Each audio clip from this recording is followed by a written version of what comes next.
एक दफ़ा एक डाकू किसी घर में डकैती के लिए घुसा। इसने मियाँ बीवी को बांध दिया, लेकिन शौहर इसरार करने लगा, तुम्हें जो चाहिए ले लो लेकिन इसे खोल दो। डाकू ये देखकर अब दीदा हो गया और कहा, तुम अपनी बीवी से इतना प्यार करते हो? जवाब मिला, ये पड़ोसी की बीवी है, मेरी आने वाली है। अभी मजा आएगा ना भिड़ो। एक लड़की को नामालूम नंबर से फ़ोन आया। लड़का, हेलो।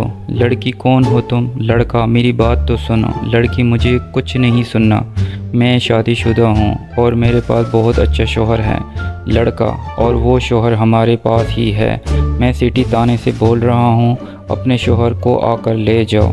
लड़की को छेड़ते हुए पकड़ा गया है। प्लीज सब्सक्राइब सही पकड़े हैं।